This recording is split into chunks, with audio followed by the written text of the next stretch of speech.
Salmos de número 42.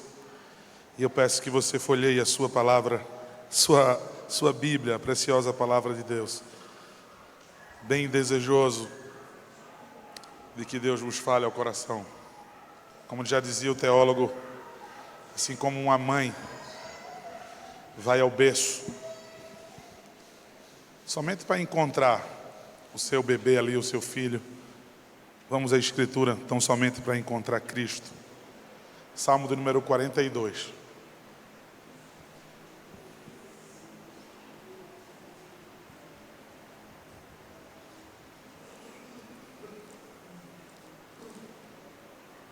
A preciosa palavra do nosso Deus diz assim, queridos: como suspira a corça pelas correntes das águas, assim por ti, ó Deus, suspira a minha alma.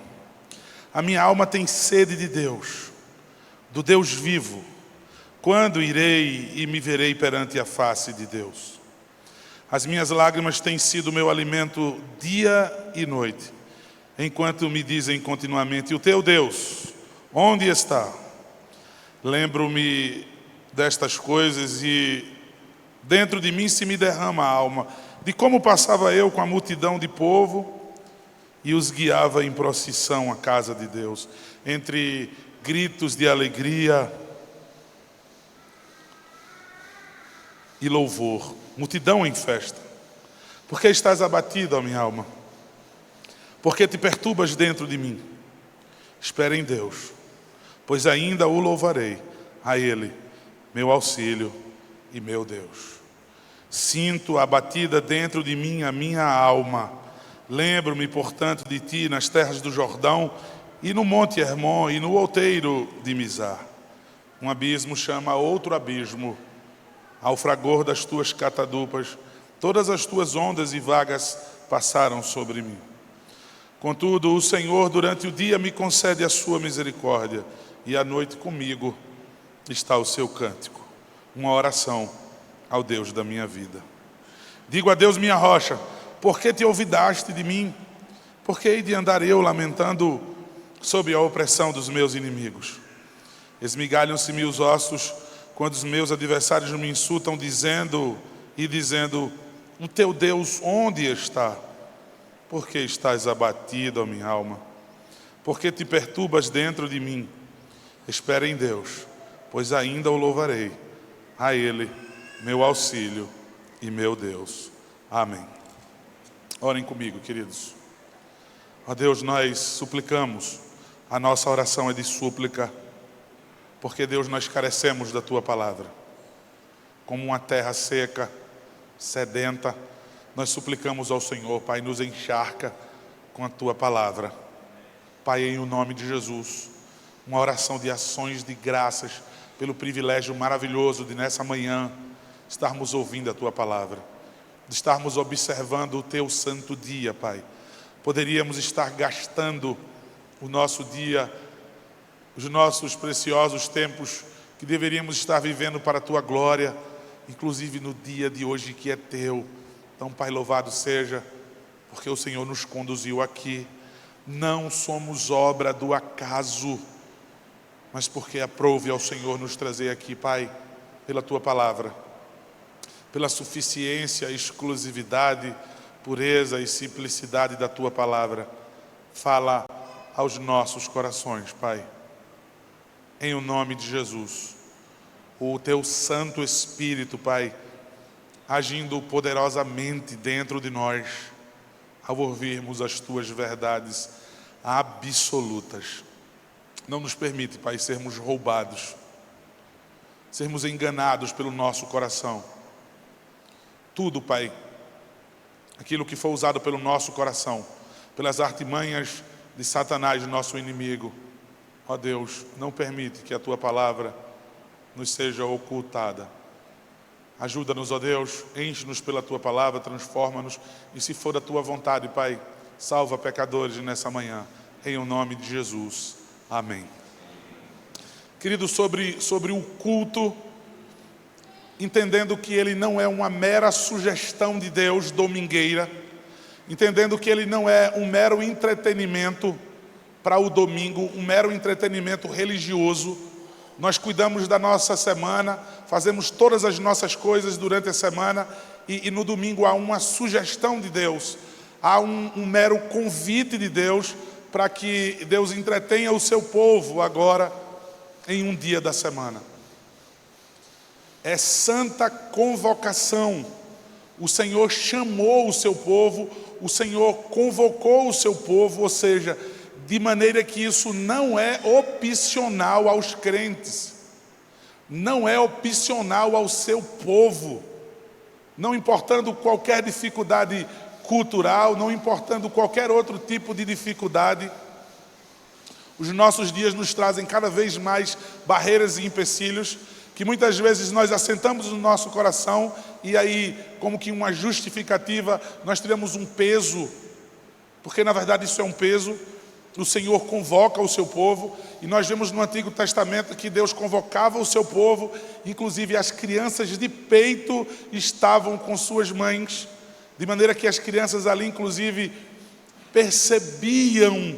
O reverendo Hernandes Dias Lopes, quando ele comenta sobre o livro de Esdras, e quando, se eu não me engano é o livro de Esdras, no seu comentário, ele citando ali um outro comentarista bíblico, de como as crianças elas percebem, mesmo mamando, toda a emoção, aquilo que a gente diz, ela não entende, ele diz, as crianças percebem, o reverendo Hernandes diz isso, elas percebem toda a emoção em que sua mãe está diante do Deus Todo-Poderoso, no momento da adoração, aquilo é compartilhado, aquela criança vai crescer com isso.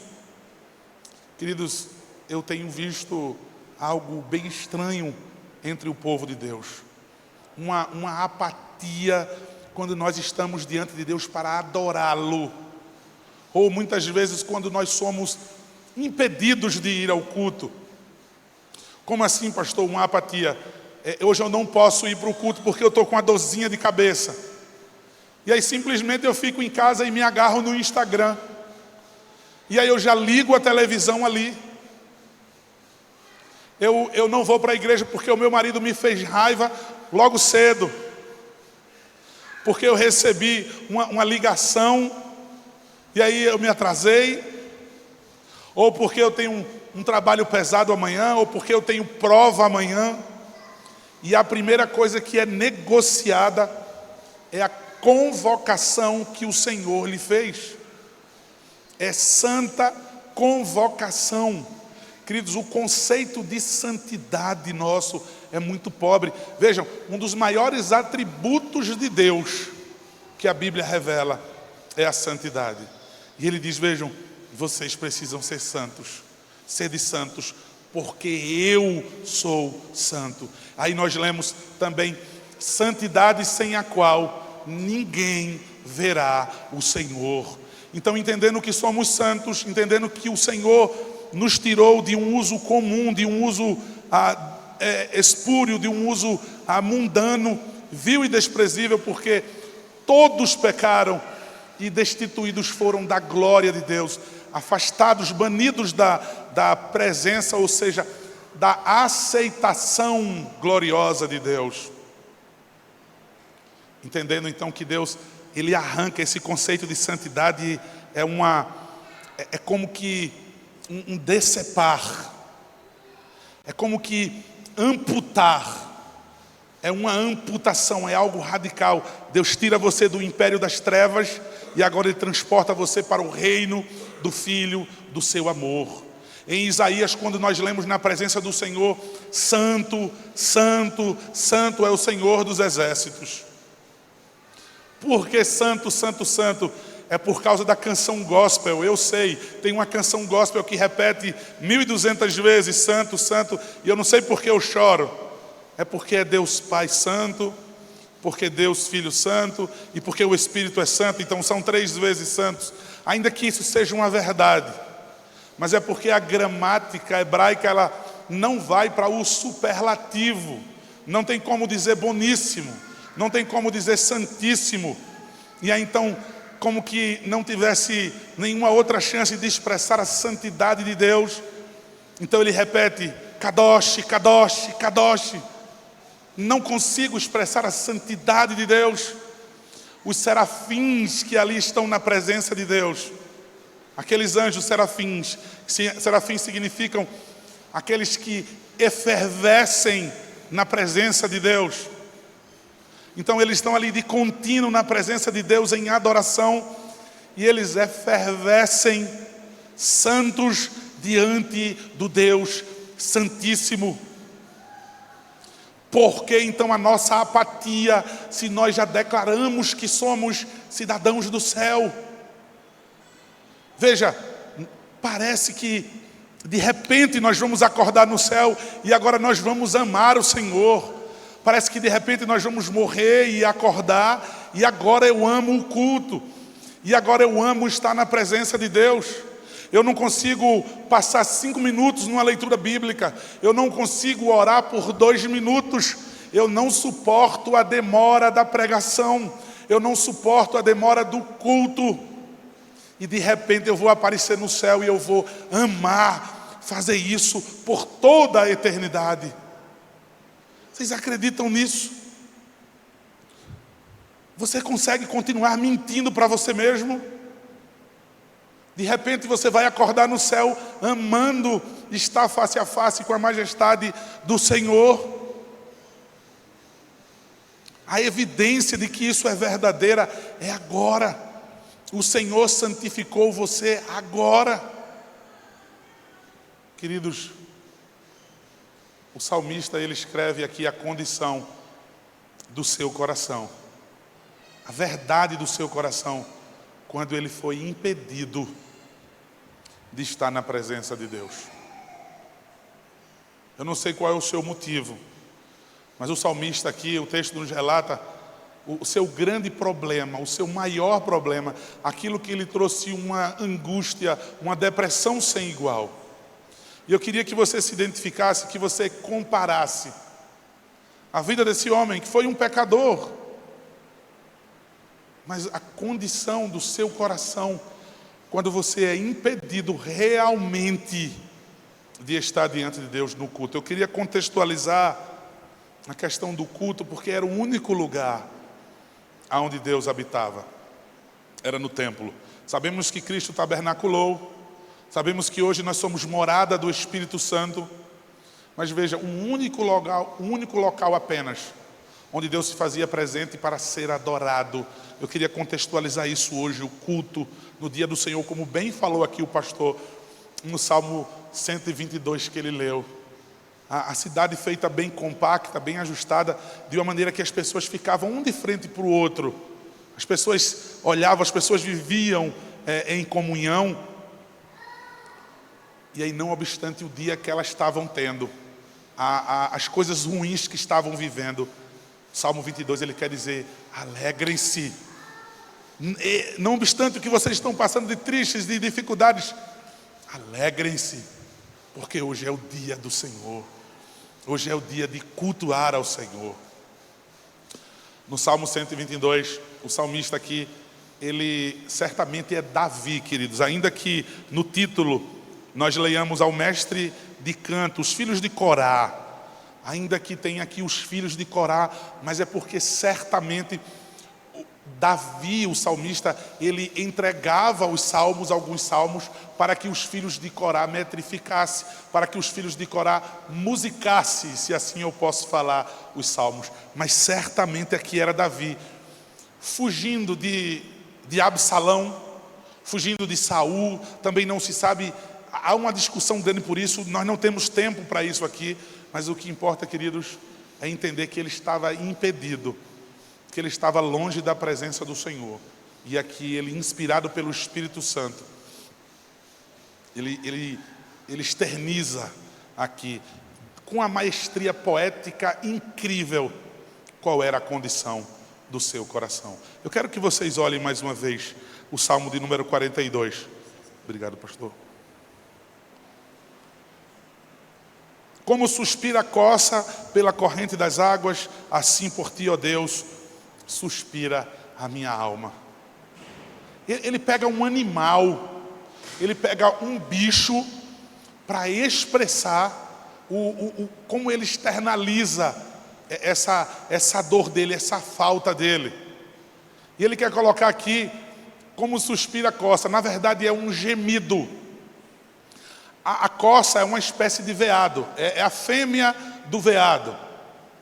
E ela emitia um ruído, um som estranho, quando ela estava com medo, quando ela estava sofrendo. Certamente a figura aqui é uma coça, ela correndo dos caçadores, ou ela fugindo de um predador. E aí então ele pega essa figura, e essa figura ela é tão minuciosa desse animal específico. Há uma palavra hebraica específica para esse suspiro, para esse gemido aqui. Há uma palavra única e hebraica para ele. Mais ou menos como, sabe aquela coisa medonha de um gato, um telhado, aquele barulho estranho, aquele som chato, ou o esturjo, pior, o esturjo de uma onça, ou qualquer outra coisa. Um animal sofrendo, um animal sentindo muita dor. Ele coloca, assim como a corça geme. Ela geme pelo quê? Diz o texto que ela geme pela corrente das águas. Ela procurava desesperadamente o rio, porque ali no rio ela tanto iria sentir protegida, como ela ia poder matar a sua sede, ela ia poder recobrar suas energias.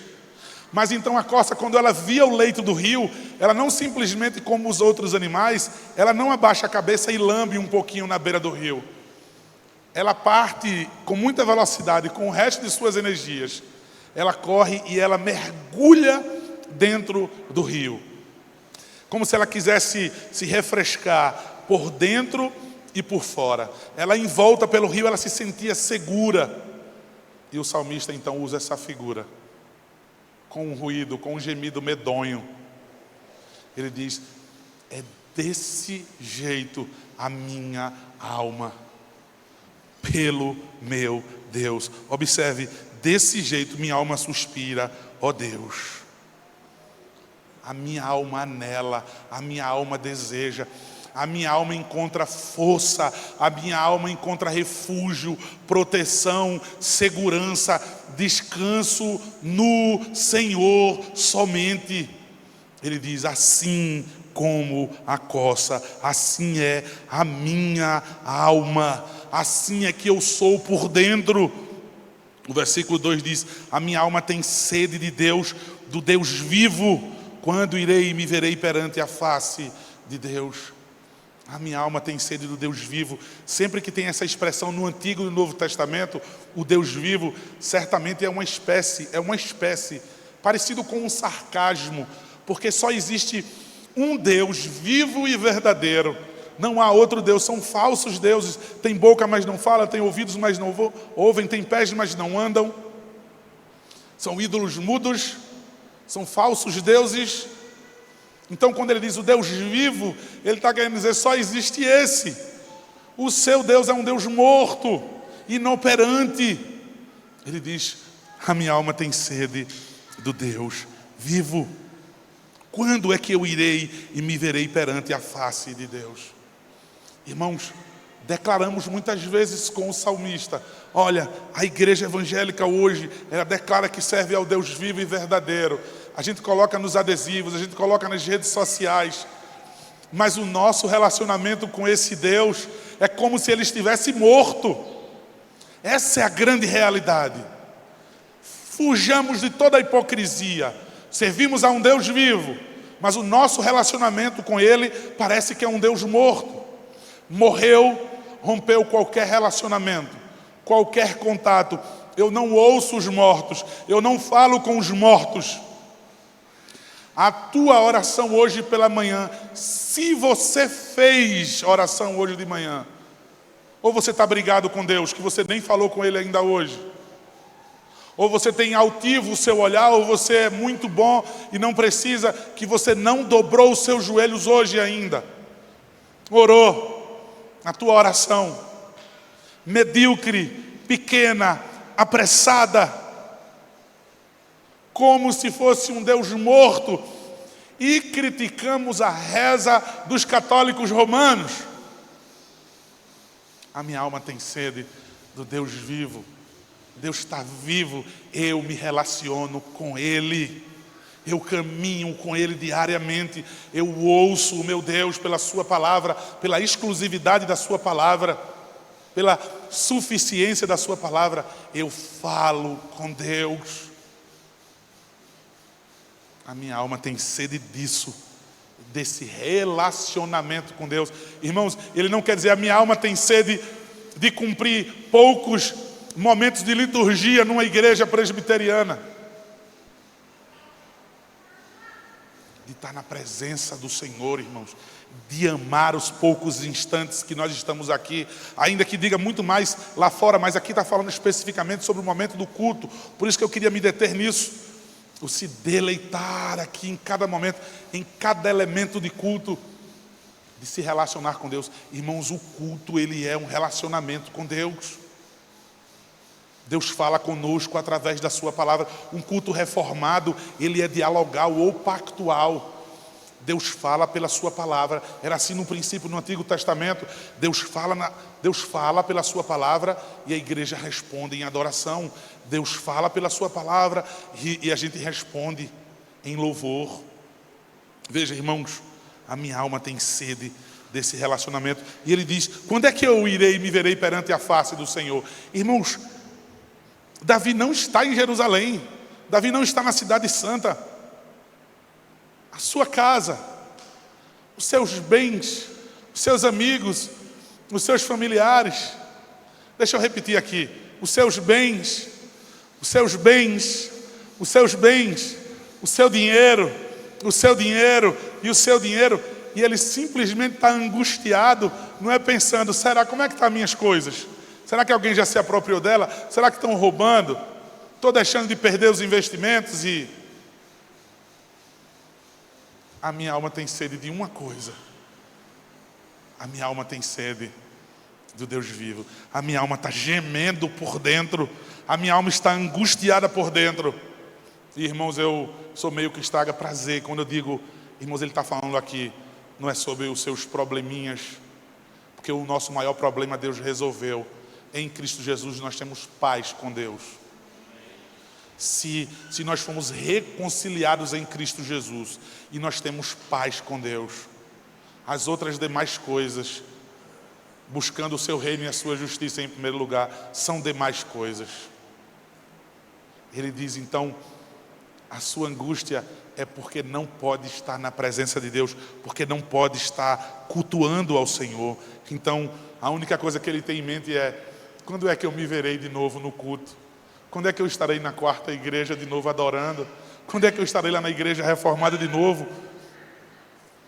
E aí o versículo 3 diz, as minhas lágrimas têm sido o meu alimento dia e noite, enquanto me dizem continuamente, o teu Deus, onde está?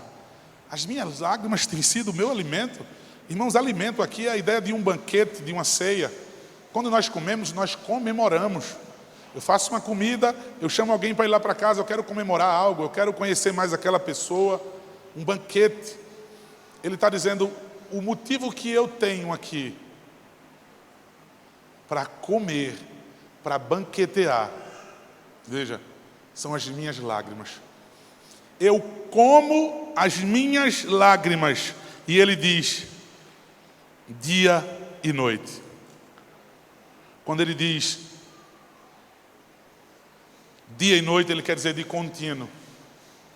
Quando ele diz dia e noite, ele quer dizer, não tem ninguém que me distraia e diga assim, vamos para o cinema hoje? Sabe aquela depressão que a gente tem por qualquer coisa? A gente tem depressão por alguns motivos, mas alguém chega e diz assim, vamos para o cinema hoje? E aí, eu esqueci um pouco da ansiedade, do pânico, da depressão, seja qual for o sentimento. Aparece aquela pessoa que eu gosto, então eu mudo. Eu recebo algum benefício, algum prêmio, algum presente e eu me animo. O que ele quer colocar aqui é, não tem nada que possa distrair ele. Não tem nada que possa trazer um pouquinho de alegria a ele. Veja, não tem nada que possa suavizar um pouco a dor que ele está sentindo, a angústia. Ele quer dizer aqui, nada me tira dessa condição angustiante. E deixa eu repetir com propósito para vocês, de agora para o final. Veja, é porque ele não pode cultuar ao Senhor. Deixa eu contextualizar mais. Porque ele está impedido de vir para a igreja, para a quarta igreja, no domingo. Ele tá impedido de ir lá para a igreja reformada, adorar o Senhor. Dia e noite, é de contínuo, nenhum momento cessa. O motivo que eu tenho para banquetear são as minhas lágrimas. E ele diz algo, quando me dizem continuamente, o teu Deus, onde está? É interessante que a gente lê isso aqui, o teu Deus onde está? Rapidamente a gente pensa assim, cadê teu Deus que não te socorre? Cadê o teu Deus que não te acode? Cadê teu Deus que não te livra dessa situação? Mas na verdade essa pergunta não quer dizer isso. Quando ele vai dizer lá na frente quem é que fazia isso de contínuo, são os seus inimigos. Vejam, olha o que é que feria ele, olha o que magoava ele. Quando alguém dizia assim, cadê o teu Deus? Veja que maldade. O que quer dizer isso era, as pessoas estavam lembrando para ele, olha, o teu Deus está sendo adorado lá em Jerusalém. O teu Deus está sendo adorado no templo. O teu Deus está sendo cultuado lá na quarta igreja, na igreja reformada. E você não pode estar lá. Veja que deboche. Veja, está tendo culto na tua igreja. E você hoje não pode ir para o culto. Seja qual for o que lhe impede. O que realmente lhe impede. Ele está dizendo que isso angustiava ele. Quando os inimigos lembravam ele que ele não podia ir para a igreja. Irmãos, o Covid. O Covid, um vírus tão pequeno, eu costumo dizer isso. Um vírus tão pequeno revelou uma coisa menor ainda. A fé da atual igreja moderna. As pessoas se acomodaram. Culto online não é culto. Ceia online é blasfêmia. Aí, irmãos, a igreja se acomodou. Cadê a angústia da igreja? Cadê o chorar continuamente dia e noite? Porque nós não podemos adorar, porque é a pandemia, porque o Estado proibiu. Mas não, simplesmente a gente gostou. Simplesmente é um self-service. Eu clico e procuro a pregação que eu mais gosto. Qual é o famosinho aqui que eu quero assistir hoje? Eu vou assistir esse famosinho com esse tema. Nunca você procura um tema que vai ser ferido, que vai ser confrontado, que vai ser exortado. Ele diz, quando os meus inimigos, eles me dizem continuamente, o teu Deus onde está? Isso me angustia. E aí a mente dele vai para onde? Para onde é que a mente dele é levada para ter um alíviozinho? Aí então versículo 4, olhem comigo. Os que tiverem interesse, ele diz, lembro-me dessas coisas. E dentro de mim se me derrama a alma, de como passava eu com a multidão de povo e os guiava em procissão à casa de Deus, entre gritos de alegria, louvor, multidão em festa. Olha o que ele lembra. Certamente Davi era um dos primeiros ali conduzindo o povo naquela romagem, indo ao templo. Por isso que o Salmo vai dizer algumas vezes, com batuques, né, com adufes e danças. Aqui é gritos de alegria. Então, pastor, vamos batucar na igreja, vamos dançar na igreja, vamos gritar na igreja, porque aqui o Salmo está dizendo. Aqui, vejam, como nos cânticos de romagem, os salmos de romagem, indo ao templo, eles expressavam a sua alegria. Ele está lembrando aqui o momento em que eles estavam com os irmãos, quando eles encontravam um ao outro e o outro dizia, alegre-se que hoje é o dia do Senhor, meu irmão. E ele, amém, vamos, indo para o local de culto. Sabe os homens que são bem calados na igreja, os homens que não louvam a Deus, são muito machos, mas em casa gritam, gol! Aí todo mundo diz, eu ouvi a voz do meu marido. Os filhos dizem, eu ouvi a voz. Quando o homem ali ele expressa sua alegria por causa de um mero time de futebol, ou quando ele está agindo tiranamente com a sua esposa, quando ele está sendo ríspido com sua esposa, os filhos ouvem ali a sua voz, ele falando alto, ele falando duro, agressivo com sua esposa, apático na hora do culto. Vou para o culto se você quer ir, a gente vai. Aqui eles iam expressando a sua alegria. A alegria era tão grande em ir ao culto. Vejam, queridos, os nossos filhos percebem, viu? A angústia e a tristeza que nós demonstramos quando vamos para a igreja. Eles percebem quando vocês amanhã acordam com toda a energia para ir para o trabalho. Toda a disposição, toda a maquiagem, perfume, roupa bonita e etc. Eles percebem a roupa que você coloca para vir para a igreja, demonstrando desdém. Eles demonstram as brigas que vocês têm um com o outro por causa da igreja. O trabalho é de 7 horas da manhã lá dentro. A igreja é de 9, chegamos atrasado, demonstrando pouquíssimo caso e consideração com o objeto único da nossa adoração. Os nossos filhos percebem, isso é uma universidade. Lá na frente, nós não podemos dizer onde foi que eu errei. E aí, queridos, indo para a igreja, eles demonstravam sua alegria. Nós vamos para o culto, acordar, veja, cair da cama de joelhos. Hoje é o dia de adoração. Hoje eu vou ouvir o meu pastor, Deus vai usá-lo para falar aquilo que talvez eu não gostaria, mas que eu preciso. Eu vou cantar ao Senhor. Eu não vou deixar que os instrumentos musicais façam isso por mim. Eu não vou deixar que aquele grupo lá na frente faça isso por mim. Eu vou cultuar ao Senhor. Eu vou adorar o meu Senhor. Ele diz então, eu me lembro.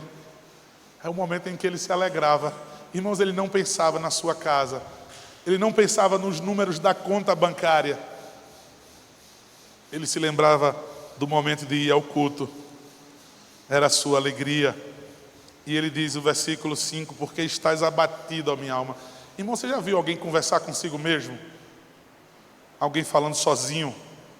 Alguém que fala sozinho é porque ou ele tem problema mental, ou porque ele está com algum problema seríssimo.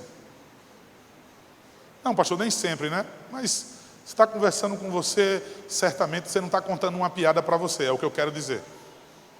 Você não está contando uma piada para você mesmo ali. Você está falando sobre alguma coisa que precisa ser resolvido, e aí geralmente a pessoa está muito preocupada e ele conversa com a sua alma, ele conversa com o seu coração, ele conversa consigo mesmo e ele diz para a sua alma: por que estás abatido, ó minha alma? Por que te perturbas dentro de mim? Espera em Deus, pois ainda o louvarei, a Ele meu auxílio e Deus meu. Por que esperar em Deus? Por que ter a certeza de que Deus vai cuidar dele e vai restaurar a sorte dele? Por quê? Olha quem Deus é para ele. Ele diz, ele é meu auxílio e meu Deus. Ou seja, ele é o que resolve o meu problema. Ele é que conserta as coisas. É ele, somente ele é o meu Deus. O que é que serve de empecilho para esse meu Deus? O que é que lhe serve de dificuldade? O que é que faz? O que é que impede que Deus age em seu favor, em meu favor? Quando Deus quer agir em meu favor, o que é que pode impedir? Então a certeza que ele tem, ele diz à alma dele, nós temos Deus. Ele é o nosso auxílio.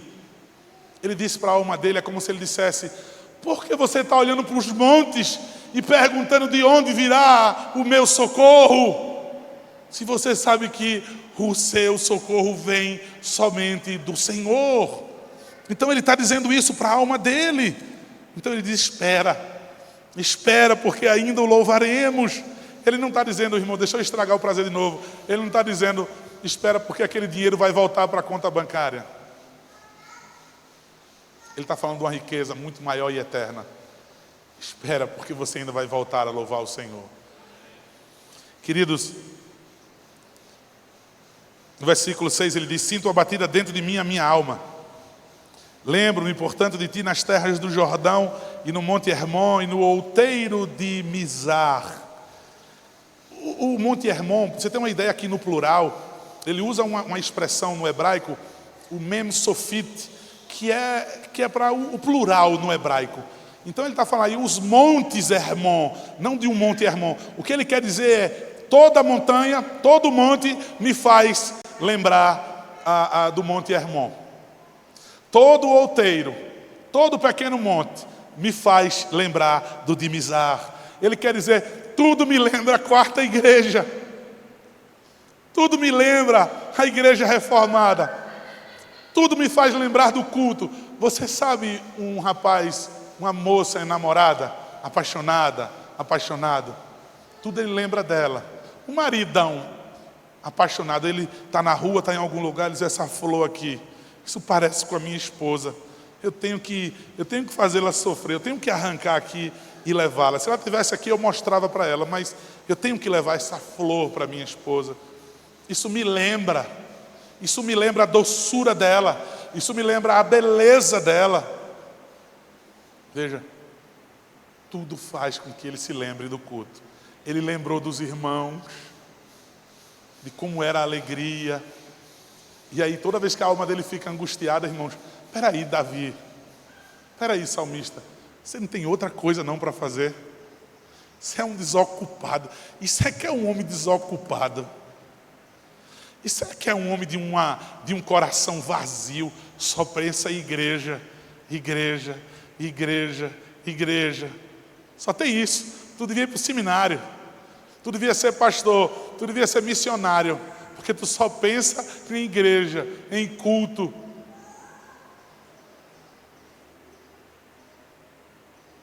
Era o que tinha no seu coração. O seu coração estava cheio disso. E aí, amados irmãos, no versículo 7 ele diz, um abismo chama outro abismo. Ao fragor das tuas catadupas, todas as ondas e vagas passaram sobre mim. Vocês vão dizer que isso aqui é um exagero. Eita, que homem dramático. Pasmem, por causa de uma besteira dessa, ele fala como uma queda d'água, né? Uma cachoeira. Um caminhão passou por cima de mim, eu estou aqui quebrado, arrebentado. Por causa disso, meu filho, minha filha, você está precisando de um acompanhamento. Eu vou conversar com o seu pastor, viu? Aí também já é fanatismo isso daí.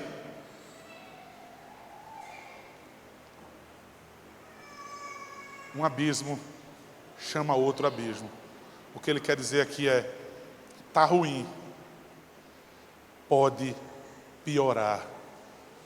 Ele quer dizer, veja, alguém que não está na presença de Deus, alguém que deixou de ir para a igreja, seja qual for o motivo que você der, não justifica. Geralmente é por conta do pastor, tá? Aí eu vou dizer que antes de eu ser o pastor, eu sempre observei essa estatística. Quem tem que levar a culpa é o pastor. Eu estou com raiva daquela irmã, daquele irmão, eu estou com raiva do grupo de louvor, eu estou com raiva disso, mas eu tenho que canalizar para o pastor. Ele é o saco de pancada. É ele que recebe para isso, então eu vou atribuir a ele a culpa. Seja por causa dos presbíteros da igreja, da junta diaconal, seja por causa de quem for, não justifica. Absolutamente não justifica interromper o seu relacionamento com Deus. E uma mentira dizer, não, mas eu estou bem com Deus, só não estou indo para a igreja. É mentira. É santa convocação e é ajuntamento solene. É o corpo reunido para a adoração. Você sozinho, com sua autossuficiência, vai se destruir. Irmãos, abram suas Bíblias em João capítulo 20, por favor.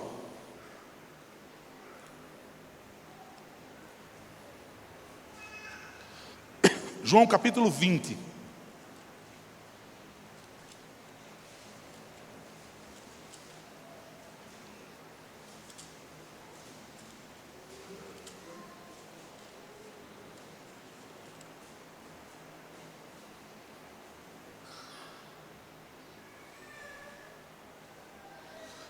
A partir do versículo 19. João 20, 19 diz assim: ao cair da tarde daquele dia, o primeiro dia da semana, trancadas as portas da casa onde estavam os discípulos, com medo dos judeus, veio Jesus, pôs-se no meio e disse: paz seja convosco. E dizendo isso, lhe mostrou as mãos e o lado. Alegraram-se, portanto, os discípulos ao verem o Senhor. Disse-lhe, pois, Jesus outra vez: paz seja convosco. Assim como o Pai me enviou, eu também vos envio. E havendo dito isso, soprou sobre eles e disse-lhes: recebei o Espírito Santo. Se de algum perdoares os pecados, são-lhes perdoados, e lhes retiverdes, são retidos. Versículo 24. Ora, Tomé, um dos 12, chamado Dídimo, não estava com ele quando veio Jesus. Disseram-lhe então os outros discípulos: vimos o Senhor. Mas ele respondeu: se eu não vi nas suas mãos o sinal dos cravos, e ali não puser o dedo, e não puser a mão do seu lado, de modo algum acreditarei. Observe o que diz o versículo 26. Passado 8 dias, estavam outra vez reunidos os discípulos, e Tomé com eles. Estando as portas trancadas, veio Jesus, pôs-se no meio e disse-lhe: paz seja convosco. E logo disse a Tomé: põe aqui o dedo e vê as minhas mãos. Chega também a mão e põe no lado. Não sejas incrédulo, mas crente. Respondeu-lhe Tomé: Senhor meu e Deus meu. Disse-lhe Jesus: porque me viste e creste, bem-aventurado os que não viram e creram. Irmãos, ainda que aqui no versículo 1 do capítulo 20 também fale no primeiro dia da semana, veja, eu quero que vocês observem qual é o dia. Cada versículo, cada palavra inspirada pelo Espírito Santo tem o seu porquê. Foi colocado ali não acidentalmente, mas propositalmente. Um dos princípios de você compreender a Escritura, de hermenêutica, né, é você fazer perguntas ao texto. Tá? Por que essa palavra? Por que esse registro no primeiro dia da semana?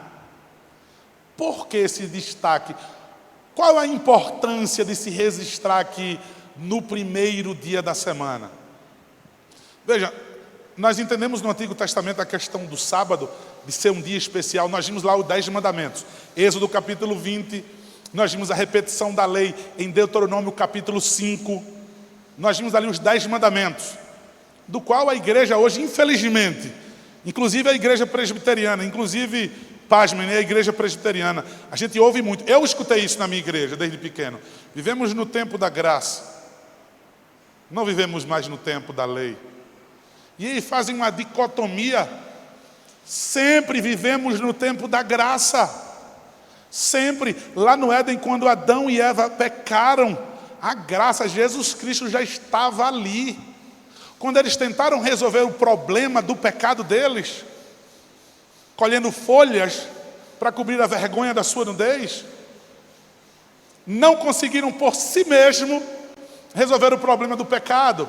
Não conseguiam a justificação para continuarem diante de Deus sem serem fulminados. E aí simplesmente Deus providenciou o jeito de Deus, a única maneira, a maneira de Deus, pele de animais. Ou seja, houve sacrifício ali no Éden. O animal foi morto. Sangue foi derramado. Então Cristo ali estava sendo tipificado, já estava apontado a graça do Senhor desde o começo e conduzindo o seu povo. Mas a igreja evangélica hoje diz assim: não, o tempo da graça e o tempo da lei. A lei é graça, irmãos.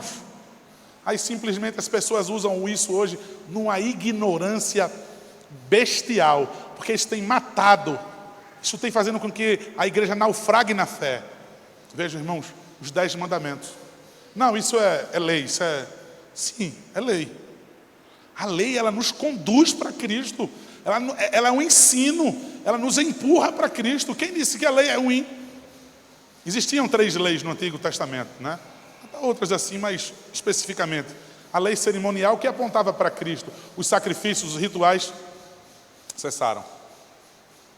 A lei civil, lá de Israel, se via lá para eles. Algumas coisas, se as outras nações querem usar, maravilhosas, se aplicam também.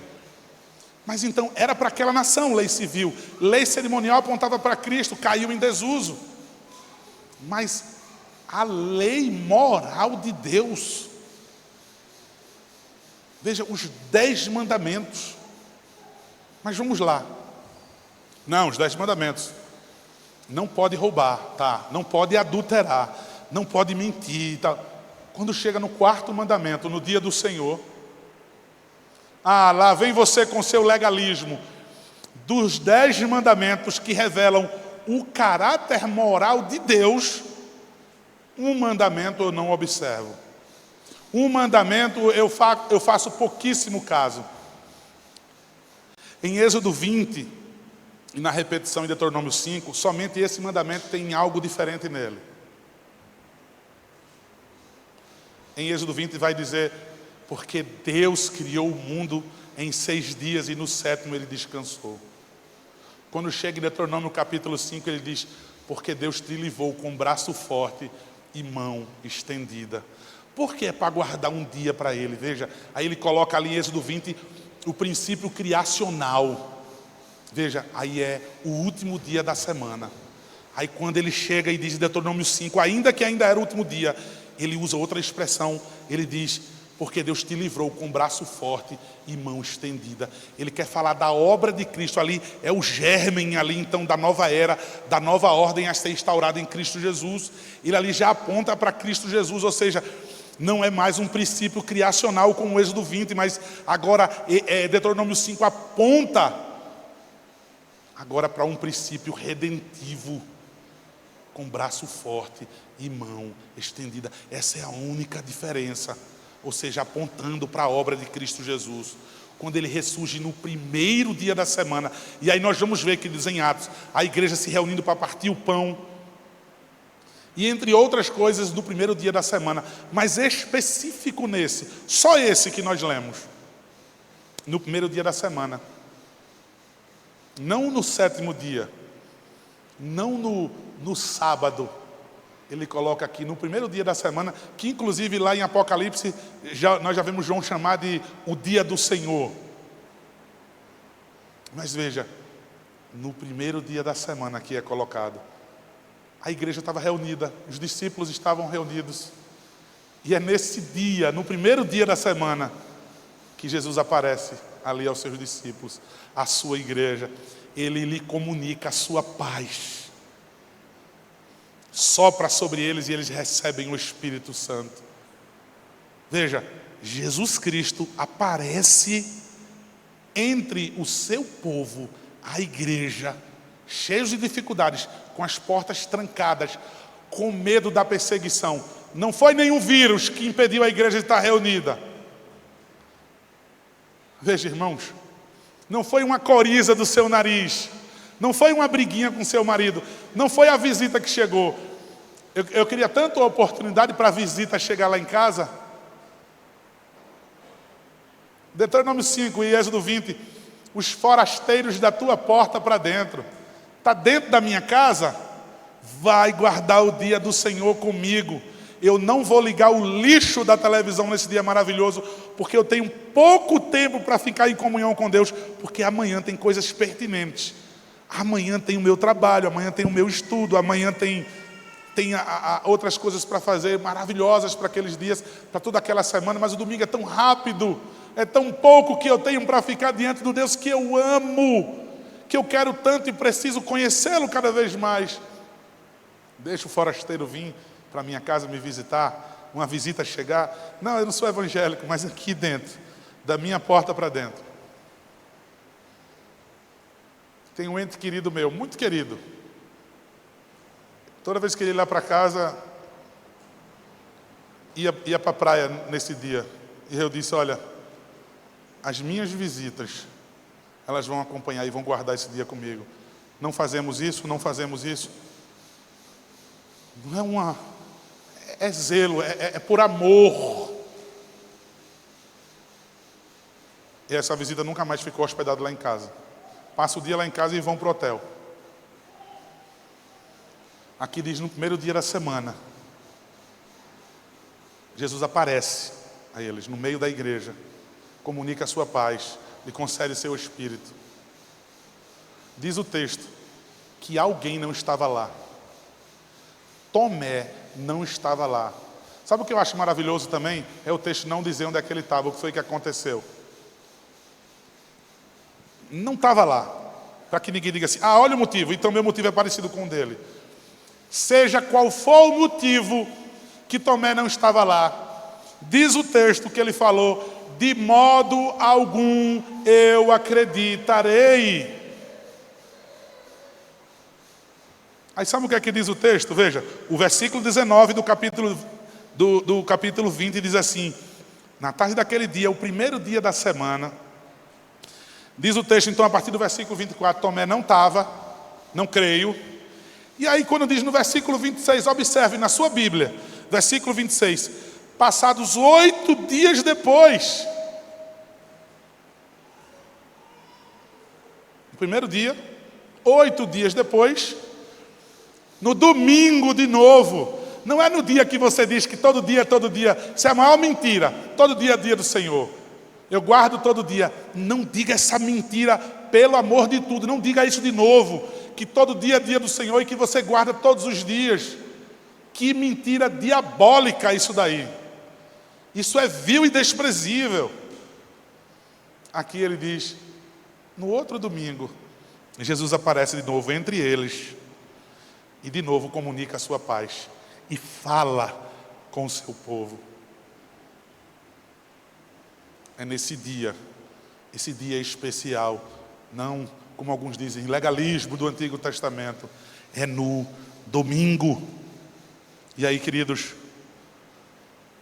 versículo 8, eu quero que vocês voltem para o Salmo número 42. Contudo, o Senhor durante o dia me concede a sua misericórdia, e à noite comigo está o seu cântico, uma oração ao Deus da minha vida. Eu preciso correr mesmo, irmãos, eu vou finalizar. Ele está dizendo aqui da certeza de que ele tem. Ele está angustiado hoje, é como se ele dissesse aqui, o choro pode durar uma noite, mas a alegria vem o amanhecer. Ele já tem um cântico pronto, o Senhor dá um cântico a ele para celebrar a sua vitória. E aí o versículo 9 diz, digo a Deus minha rocha, por que te olvidaste de mim? Por que hei de andar eu lamentando sob a opressão dos meus inimigos? Irmãos, por que te olvidaste de mim? Que palavra é essa? Eu já ouvi isso em algum lugar. Espera aí, se Jesus Cristo disse que toda a Escritura fala sobre Ele, toda a Escritura aponta para Ele, tudo quer dizer sobre Cristo Jesus. Nós vemos que aqui Davi, ele toma as palavras de Cristo. Nós vemos que ele aqui aponta claramente Davi, sendo um tipo de Cristo, apontando para Cristo Jesus, o antitipo. Porque te olvidastes de mim, são as palavras de Cristo Jesus na cruz. Eli, Eli, lama sabactani. Deus meu, por que me desamparastes? Irmãos, sabe por quê? Sabe por que Deus, o Pai, desamparou o seu Filho? Sabe por quê? Veja, Ele abandonou o seu Filho para que Ele pudesse amparar vocês, para que vocês pudessem tê-lo como refúgio, para que pudesse salvar vocês, a mim e a vocês.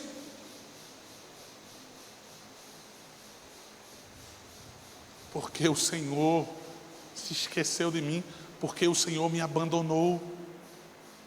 Irmãos, quando Jesus Cristo estava no jardim do Getsemane, o que quer dizer o Getsemane? Quer dizer o lugar da prensa, ali onde se extraía o líquido precioso, servia medicinalmente, servia para trazer luz, né, as lâmpadas, servia para tanta coisa maravilhosa, o azeite, aquele líquido é ainda hoje precioso, e o jardim do Getsemane era o lugar onde se extraía ali aquele líquido precioso. Diz o texto que Jesus orava ali com seus discípulos, e ali escorria sangue, ele suou sangue, medicinalmente, cientificamente isso já é comprovado, já foi comprovado, que numa depressão única, específica e muito, muito profunda, os poros da pele, eles se dilatam e o ser humano goteja sangue mediante a uma depressão profunda. Jesus Cristo aqui escorria sangue. Era o que estava sendo extraído dele. Os evangelhos dizem que Jesus fala: angústias de morte se apoderaram de mim. Que medo é esse? Que angústia é essa? Se outros dois foram crucificados com ele na cruz do Calvário, se antes dele já havia sido crucificado também muitos, se depois dele também, ainda que os romanos eram os que sabiam fazer sofrer, né? Os judeus diziam: a gente é decapitação, enforcamento é rápido, leva para os romanos que eles sabem fazer. Maldito todo aquele que for pendurado no madeiro. Aquele que não conheceu o pecado, se fez pecado por nós. Então ele vai para a cruz. Ele não estava com medo simplesmente de cravos, chicotadas. Ele não estava simplesmente com medo de dor humana. A sua angústia é um Deus todo puro, todo santo. Agora, receber nele o meu pecado, a minha imundícia e a sua. É Jesus Cristo ter que ser como que separado daquele em que ele esteve sempre unido, numa união harmoniosa, incrível, desde a eternidade. Ele agora vai ser como que separado de Deus, por causa do meu pecado e do seu pecado. É por isso que ele diz: angústias de morte tomaram conta de mim. E ele chama os discípulos para orar por esse motivo. Ele chama a igreja para orar por esse motivo. Ele chega e os discípulos estão dormindo. Ele chega uma segunda vez e os discípulos estão dormindo. Olha um pouco o caso que eles estão fazendo para aquela situação. E na terceira vez que ele vai dar uma olhada nos discípulos, estão dormindo. Então o nosso Senhor diz: basta, basta. Vigiem, orem, para que vocês não entrem em tentação.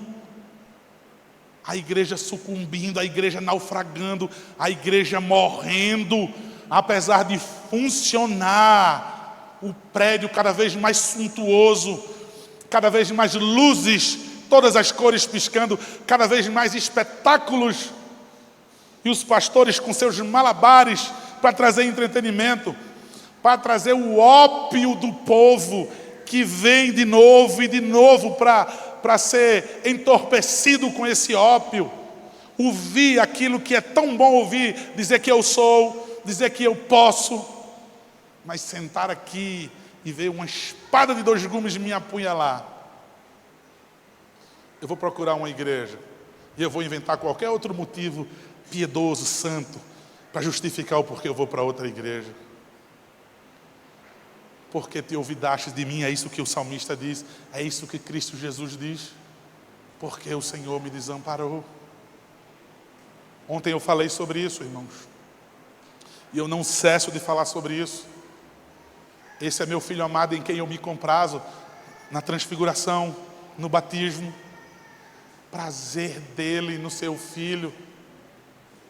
E na cruz do Calvário, lá Isaías capítulo 53, versículo 10.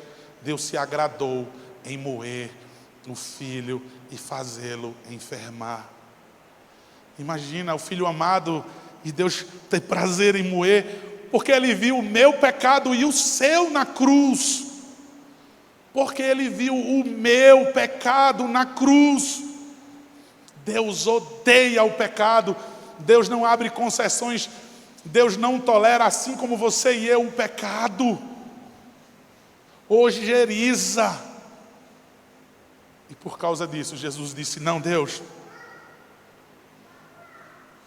em mim. Ele aplaca a ira de Deus. E Deus fica satisfeito. Ele aplacou a ira de Deus. Irmãos, vocês querem acreditar no último dia? Vocês querem acreditar no juízo final? Na eternidade distante de Deus? Olha para a cruz e veja o que aconteceu. O próprio Jesus foi banido. O próprio Jesus foi afastado. Ele recebeu a ira de Deus sobre ele. o cálice da ira de Deus. Em Apocalipse nós lemos que esse cálice, que essa bebida não tinha mistura. Era comum naquela época usar para suavizar o teor da bebida. Apocalipse diz que aquele cálice ali não teve mistura. E Jesus Cristo bebeu até a última gota o cálice da ira de Deus, por mim e por vocês, irmãos. Então ele diz: porque te olvidaste de mim, porque hei de andar eu lamentando sobre a opressão dos meus inimigos. Versículo 10: esmigalham-se-me os ossos quando os meus adversários me insultam, e dizendo, o teu Deus onde está? Esmigalhar os ossos. Sabe qual é a ideia aqui? Esmigalhar os ossos. Isso aqui é a ideia que está aqui em mente, é um instrumento de guerra, uma espada mais curta para ataque. A ideia aqui é de uma espada que adentra as entranhas e ela toca no osso. Ela perfura o osso e ela consegue catucar ali a medula dentro. Esse é o sentimento dele. Esse é o sentimento dele. Na minha adolescência, quando o Senhor me tomou, eu não parava de pregar o Evangelho, de falar de Cristo para todo mundo. E no colégio que eu estudava evangélico, lá no Colégio Batista, tinha um jovem que eu evangelizava ele, assim como tantos outros. E a gente estava na porta com um grupo que eu evangelizava, que eu discipulava. Aí chegou um deles lá, se drogou, brigou com a mãe, brigou com a namorada, brigou com todo mundo. E ele disse em casa: eu vou fazer uma besteira. E aí ele chegou lá agredindo outros colegas, e os colegas vieram para trás de mim, uns mais novos, os mais dependentes de mim. Aí eu disse: rapaz, sai daqui agora, volta para sua casa. E ele disse: você é o pior de todos, você é o cabeça deles. Eu disse: vai embora. Ele puxou uma faca, e aí ele me esfaqueou. Ele me esfaqueou nas costas, ia batendo no meu coração. Eu botei o braço na frente, a faca transpassou o meu braço, eu tive que fazer 2 cirurgias no braço. Mas a pior de todas, hoje eu tenho uma deficiênciazinha no braço esquerdo, mas a pior de todas foi nas costas. No hospital, tiraram 4 vezes o raio-x. Teve um médico que chegou, o 5º médico, que disse assim: quantos raios-x? Não, nós já tivemos 4 aqui. E os médicos começaram a discutir entre eles. Esse último médico disse: isso é um absurdo, isso é uma agressão. Vocês exporam um rapaz aqui a tanta radiação. Que estupidez é essa, colegas? Não, é porque, vejam, a faca furou a medula dele e ele tem um movimento ainda das pernas. A gente viu aqui que perfurou a medula. A explicação, irmãos, a explicação é que ela passou raspando, de alguma maneira não perfurou. Mas o que eu quero dizer é que até hoje o que eu sinto dor é aqui, é nas costas. Ele tinha um irmão que era paralítico na cadeira de roda, e ele queria ou matar, como ele meteu no coração, ou então fazer com que eu ficasse paralítico. Mas o que dói hoje, ainda de vez em quando, nunca mais doeu, graças a Deus, era das costas. Esmigalhar os ossos, tocar na medula, que dor terrível é essa? E ele diz: quando os meus inimigos, ele repete, a repetição aqui é na questão de ênfase. Quando os meus inimigos me lembram que está tendo culto na 4ª igreja e eu não estou lá. Pastor Gabriel está pregando, pastor Jim está pregando na Reformada, o pastor Charles, eu não estou lá. Isso, ele diz assim: são meus inimigos quem me diz isso, quem me lembra uma coisa dessa, quem me faz um mal desse, lembrando que eu não posso ir para a igreja com deboche. Ele diz: por que é que eu vou estar lamentando? Por que é que eu tenho que estar passando por isso? No versículo 11, então, ele finaliza e diz: porque estás abatido, ó minha alma, porque te perturbas dentro de mim. Espera em Deus, pois ainda o louvarei, a Ele meu auxílio e meu Deus.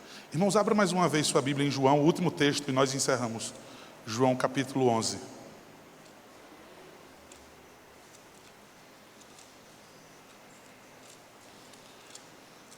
Estou amando a igreja por ver vocês tão em paz ouvindo a palavra. Não tem ninguém incomodado. Certamente eu passei muito do horário. Deus abençoe a vida de vocês, tá? Mas encerrando, queridos, João capítulo 11. Um texto bem conhecido da igreja. Quando Lázaro morreu.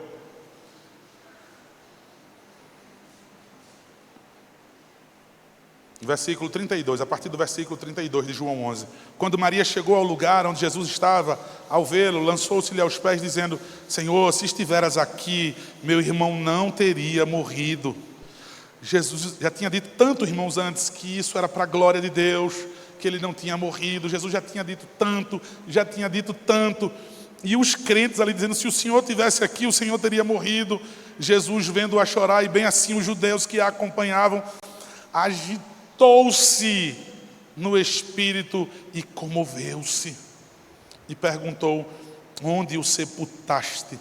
Eles lhe responderam: Senhor, vem e vê. Jesus chorou.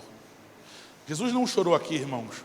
Até porque os próprios incrédulos ali disseram: por que ele chora se ele não poderia não fazer ele ressuscitar, já que ele abriu os olhos aos cegos? Jesus não chorou aqui, irmãos. Ele sabia que ia ressuscitar Lázaro, que ele amava muito Lázaro. Ele chorou por causa da incredulidade. Observe, irmãos, todo o contexto. Ele fala, as pessoas não compreendem, não acreditam. Então ele chora. E aí perguntou-lhe: onde o sepultaste? Eles lhe responderam: Senhor, vem e vê. Jesus chorou. Então disseram os judeus: vê de quanto o amava. Mas alguns objetaram: não podia ele abrir os olhos aos cegos, fazer com que eles não morressem? Aí o versículo 38 diz, igualzinho o versículo 33. Jesus, agitando-se novamente em si mesmo, encaminhou-se para o túmulo. Este era uma gruta, e cuja entrada tinham posto uma pedra. O versículo 33 diz que ele agitou-se no espírito. No versículo 38 diz que ele agitou-se novamente. Irmãos, sem que eu queira fazer uma alegoria, veja, o salmista, ele sendo um tipo de Cristo, ele apontando para Cristo ali, ele dizendo: porque te olvidaste de mim? E ele dizendo para a alma dele: veja, porque estás abatida, porque te perturbas dentro de mim, porque estás agitada dentro de mim. A minha mente vem, queridos, sempre a Jesus aqui, ele agitado dentro dele. A ideia aqui, irmãos, no original, no grego, agitou-se em si mesmo. A palavra aqui, irmãos, agitar, é uma palavra que era usada para um cavalo de guerra, aqueles cavalos enormes, para aqueles cavalos robustos, fortes. Era um tipo de cavalo especial que ele só era montado pelo general, pelo capitão. Era um cavalo de guerra que ele era usado especificamente para aquele momento, quando tinha com sua finalidade ele esmagar os seus inimigos. E Jesus aqui se agita dentro dele, irmãos, como a figura do agitar significa, desse cavalo de guerra agitado. Como é que que figura que traz essa palavra agitou-se de Jesus aqui, desse cavalo de guerra forte, alto, especial? Ele é agitado, a palavra grega, ela quer dizer ele bufando em suas narinas e com sua pata batendo no chão. Ele está esperando o momento exato de partir para frente. Jesus Cristo está ali, indo em direção ao seu maior inimigo.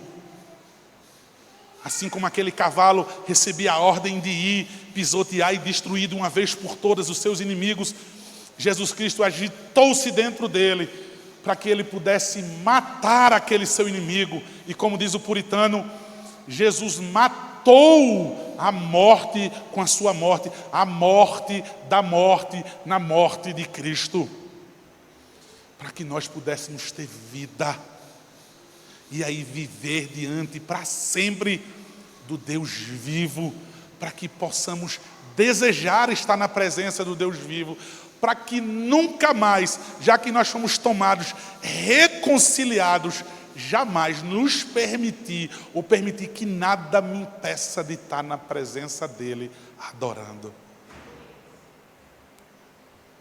Para que eu, restaurado, reconciliado, para que eu agora vivo e vivificado em Cristo Jesus, eu possa viver para Ele, e encontrar alegria nisso para sempre.